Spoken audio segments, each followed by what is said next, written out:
అమ్మాయితోనే relationship లో ఉందామని చెప్పినప్పుడు ఎవరైనా నో చెప్పరు కదా సార్. అంటారు అదే అదే కరెక్ట్ వాడే కదా దానికి. అవును సార్. మళ్ళీ తప్పుగా మాట్లాడితే మీకు కోపాలు వస్తాయి. ఇక్కడ లివ్ ఇన్ రిలేషన్షిప్ ఇలా కంటిన్యూ చేద్దాం, మ్యారేజ్ మాత్రం వేరే చోట చేసుకుంటాం, వేరే అమ్మాయిని వేరే చోట. బాగుంది. చెప్పాలి నీకు ఒకసారి చెప్తే అర్థం కదా నీకు. ఎందు గురించి ఇన్ని సంవత్సరాలు కలిసి ఉన్నావు కదా, ఏ ఫీలింగ్స్ లేవా నీకు అసలు? లేదు నీ మీద నాకు ఎలాంటి ఫీలింగ్స్ లేవు.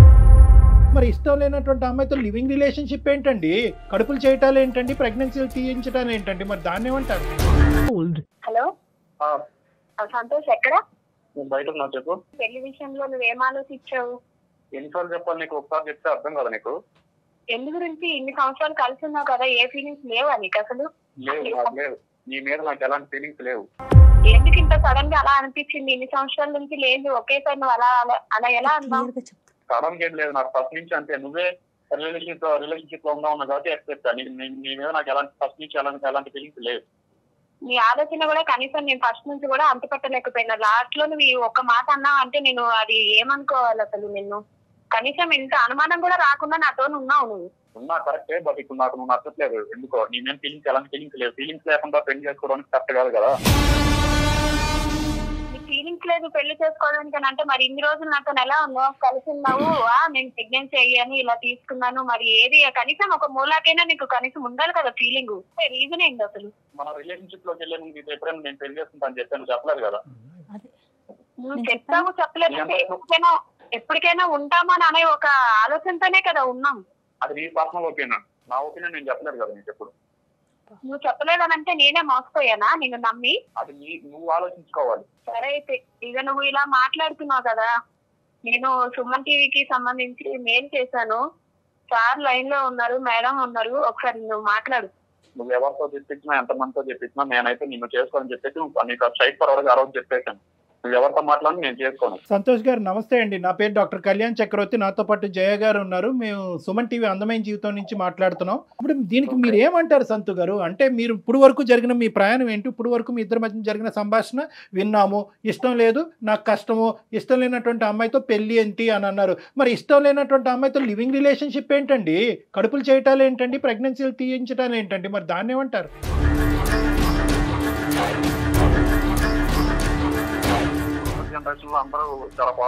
లేదండి, ఎవరు ఫాస్ట్ గా లేరండి. మళ్ళీ అంటున్నాను ఇదే పదం, కొన్ని కర్మకాలినటువంటి బ్యాచ్లు మాత్రమే ఫాస్ట్ గా ఉన్నాయి. అందరూ లేదు, అందరూ అనే ఒక బొట్లో వేయకండి. ఏమైంది? ఈ అమ్మాయి చేసినటువంటి తప్పేంటో నాకు చెప్పండి. ఈ రోజు ఫోన్లేండి, చెప్పి చేశారా, చెప్పకుండా చేశారా, ఇవన్నీ తీసి పక్కన పెట్టండి. 4 నుంచి 6 సంవత్సరాలు అయితే ఇద్దరు కలిసి ప్రయాణం చేశారు. ఆ ప్రయాణానికి మీనింగ్ ఏంటి? తప్పు అంటే సార్ ప్రతిసారి అంతకుముందు బాగానే ఉండదు, కానీ ఇప్పుడు ఏంటంటే డౌట్, నా మీద డౌట్ క్రియేట్ అయింది సార్. అది కాక తన మీద నాకు ఎలాంటి ఫీలింగ్స్ లేవు. ఎందుకు వేరే చోట ఉంటాం, ఒకే రూమ్ లో ఉంటాం, లివింగ్ లో ఉంటాం అని చెప్పి సరే అండి. సరే అన్నప్పుడు ఒక అమ్మాయితోనే రిలేషన్షిప్ లో ఉందామని చెప్పినప్పుడు ఎవరైనా నో చెప్పరు కదా సార్.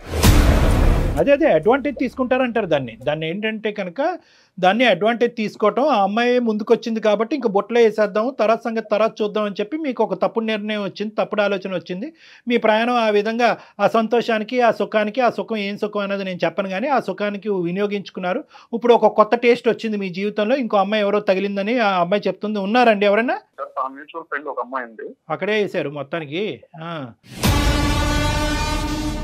ఏంటంటే ఆ అమ్మాయికి ఈ అమ్మాయిని మీ ఇద్దరు లివింగ్ లో ఉన్నారని తెలుసు కదా అమ్మాయికి. ఆ అమ్మాయి బుర్ర ఎక్కడ తగలడింది? తెలుసు. కాకపోతే అమ్మాయి నేను పర్సనల్ గా ఫీల్ అయింది ఏంటంటే వెల్ సెటిల్డ్ ఉన్న అమ్మాయిని చేసుకుందాం అనుకున్నాను. నేను ఇంకా జాబ్ ట్రయల్స్ లోనే ఉంది, కానీ జాబ్ ఏం చేయట్లేదు. ఆ అమ్మాయికి మా గురించి అన్ని తెలుసు. ఫస్ట్ నుంచి మేము లవ్ చేసుకున్న విషయం, లివింగ్ లో ఉన్న విషయం అన్ని తెలుసు. దానికి అన్ని తెలుసు కూడా ఎక్కడ పుడతారో తెలియదు. వస్తుంది. నాకు తెలియదు సార్, ఆ విషయం ఎప్పుడు చెప్పలేదు సార్. అమ్మ ఉండమ్మ, నువ్వు 2 నిమిషాలు ఆగు. ఆ మహాపతివ్రత ఎక్కడుంది? ఆ అమ్మాయికి ఒకసారి 2 చేతులు పెట్టి జోడించి దండం పెట్టాలి. ఏంటి మీ ఇద్దరు లివింగ్ రిలేషన్షిప్లో ఉన్నారని తెలుసు, మీ ఇద్దరు ప్రేమించుకుంటున్నారని తెలుసు, ఈరోజు ఈ అమ్మాయి మెడ నరుకబోతున్నారని తెలుసు, అయినా కానీ మిమ్మల్ని చేసుకుంటుందా? రెడీగా ఉంది. నిజమేనా మీరు చెప్తున్నారు, లేదంటే ఇది ఒక కట్టు కదా? లేదు సార్, తనకు ఆల్రెడీ చెప్పాను. తన మీద నాకు ఎలాంటి ఫీలింగ్స్ లేవు. కాబట్టి తనకు ఇష్టపడింది కాబట్టి, తన కోసం నేను రిలేషన్షిప్ లో ఉన్నాను కాబట్టి తన మీద నాకు ఎలాంటి ఫీలింగ్స్ లేవు అని చెప్పి తనకు చెప్పాను. తను ఓకే సరే ఇదంతా ఈ అసలు రోజుల్లో కామనే ఫీలింగ్స్ కదా, అంటే నువ్వంటే ఏంటో నా కూడా ఉద్దేశం మన ఇద్దరం లేకుండా పెళ్లి చేసుకుందాం, తను చాలా అవాయిడ్ పెద్ద నాలుగేళ్ళు decision. కలిసి ఉండటం ఏంటి? అవాయిడ్ కాదు, నీ ఇష్టం, తను ఏం చేసుకుంటావు నువ్వే అని చెప్పేసి నాకు సజెషన్ ఇచ్చింది. 4 ఏళ్ళు మరి ఎందుకు కలిసి ఉన్నారు? ఏం మీ feel- బుద్ధి ఏమైంది? ఆ ఫీలింగ్ ఏంటో మాకు చెప్పండి. అసలు బుద్ధి ఎక్కడికి వెళ్ళింది? ఆ అమ్మాయే రమ్మనింది ఉంటున్నారు, మరి మీ బుద్ధి ఏమైంది? ఎందుకు కలిసి ఉన్నారు ఒక ఆడపిల్లతో 4 ఏళ్ల నుంచి? ఇంకొక అవకాశం, మంచి బలమైనటువంటి అవకాశం వచ్చి జీవితానికి సంబంధించినటువంటి ఒక సెక్యూరిటీ గ్యారంటీ, ముఖ్యంగా ఉద్యోగం చేసేటటువంటి ఒక ఆడది ఉండి టైంకి ఇంత శాలరీ తీసుకొచ్చేటటువంటి ఒక ఆడది దొరికేంత వరకు ఈ అమ్మాయి స్టాప్ గ్యాప్ మెజర్ అనమాట. అంటే ఏంటంటే ఆ గ్యాప్ నింపటం గురించి, మీ కోరికలు తీర్చడం గురించి ఒక వస్తువు అంతే ఈ అమ్మాయి. జస్ట్ షోస్ యువర్ ఎథిక్స్ అండి. ఇది మీ ఎథిక్స్, మీ మోరల్ వాల్యూస్, మీ తల్లిదండ్రులు పెంచినటువంటి విధానం, మీ చదువు మీకు నేర్పించినటువంటి బుద్ధుల సంస్కారం. గురించి చెప్తుంది ఇది అంతే, అంతకంటే ఏమీ లేదు. మానవత్వం తలదించుకోవాల్సినటువంటి ఒక పరిస్థితి. ఈ పిచ్చితనంలో, ఈ మోసపూరితమైనటువంటి వాతావరణంలో శిల్ప ఇప్పటికీ కూడా అతను నాకు భర్త చేసేయండి వేడుకుంటుంది. ఎందుకు వేడుకుంటుందో నాకు అర్థం కావట్లేదు. క్లియర్ కట్గా మీరేమన్నారు, ఇప్పుడు వరకు మోసం, కావాలంటే ఇంకా మోసం చేస్తూనే ఉంటాను, నువ్వు అదే ఇంట్లో ఉండు, మనం నిన్ను మోసం చేస్తూ లివ్ ఇన్ రిలేషన్షిప్లో ఉంటాను, మ్యారేజ్ అనేది వేరే చాట్ చేస్తూ ఉంటానని అన్నా కూడా అయినా కానీ అమ్మాయిని మిమ్మల్ని కావాలని అనుకుంటుంది. ఏంటి పిచ్చితనం, ఏంటి వెరితనం, నాకు అర్థం కావట్లేదు. సార్ తనకి నేను క్లియర్ కట్ గా చెప్పాను. ఎప్పుడు చెప్పారు? మీరిద్దరు లివ్ ఇన్ రిలేషన్షిప్ లో ఉన్నప్పుడు మన ఇద్దరం వర్కౌట్ అవుతే ఏంటి, వర్కౌట్ అవ్వకపోతే ఏంటి, మ్యారేజ్ అనేది ఎప్పుడు జరుగుతుంది, ఒకప్పుడు జరగకపోతే పరిస్థితి ఏంటి అనేది మాట్లాడుకున్నారా? సార్ మేము లివ్ ఇన్ రిలేషన్స్ లో ఉన్న అన్నాళ్ళు మ్యారేజ్ అనే కాన్సెప్ట్ నా నోటి నుంచి ఎప్పుడు రాలేదు.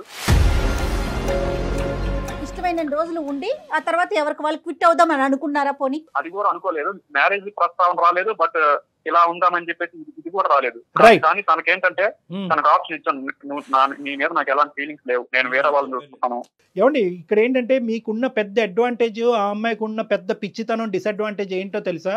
ఎక్కడా కూడా ఈ ప్రయాణం ఎటుపోతుందని చెప్పి ఆ అమ్మాయి ప్రశ్నించలేదు, ఆ సమాధానం మీరు చెప్పలేదు కూడా.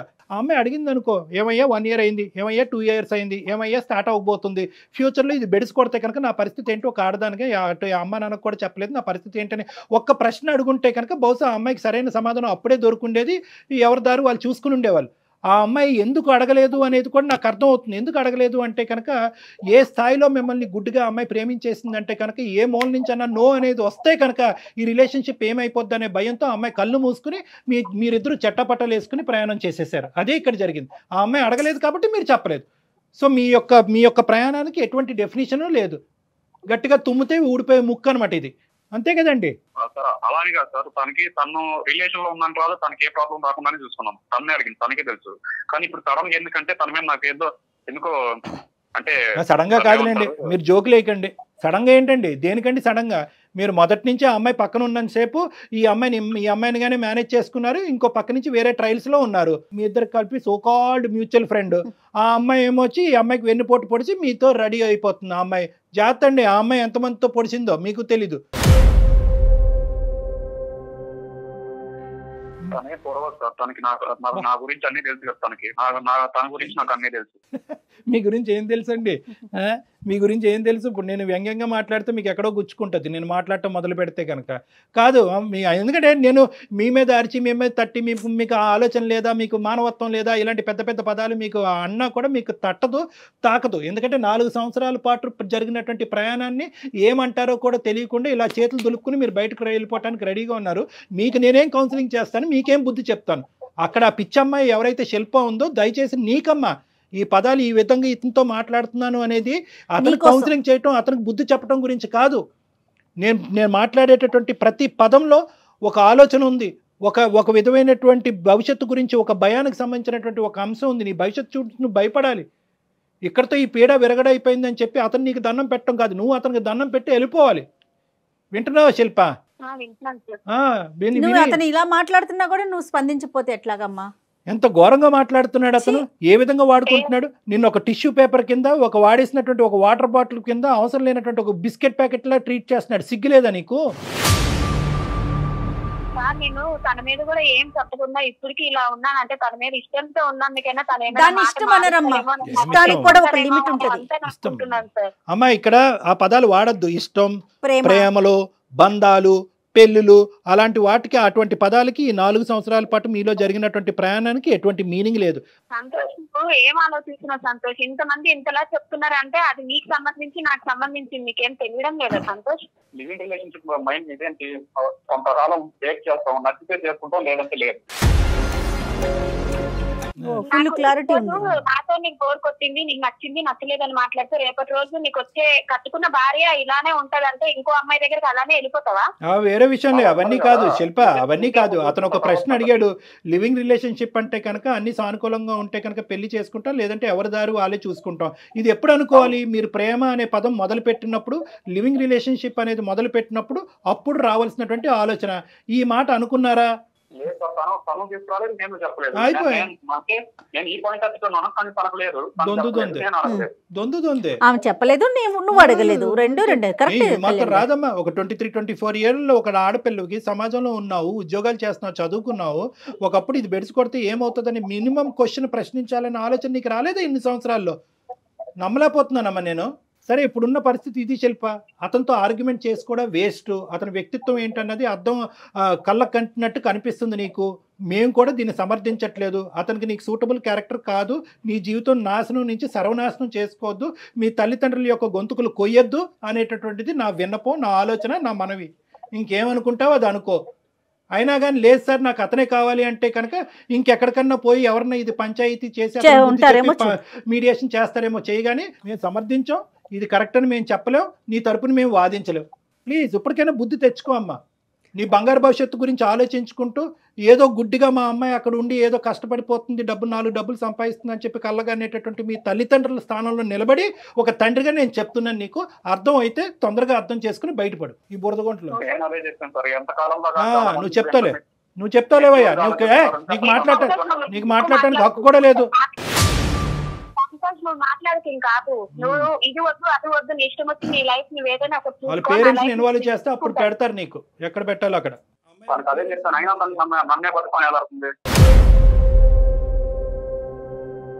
నువ్వు మగాడివి కదా, నువ్వు అలానే మాట్లాడుతావు. నేను ఆడదాన్ని కదా, అన్ని అనుభవించాను కాబట్టి నేను బాధతో భయంతోనే ఆలోచించానేమో, బహుశా నాకు తెలియలేదు. కానీ సరే, నీ లైఫ్ నువ్వు చూసుకో, నా లైఫ్ నేను చూసుకుంటాను. Very good.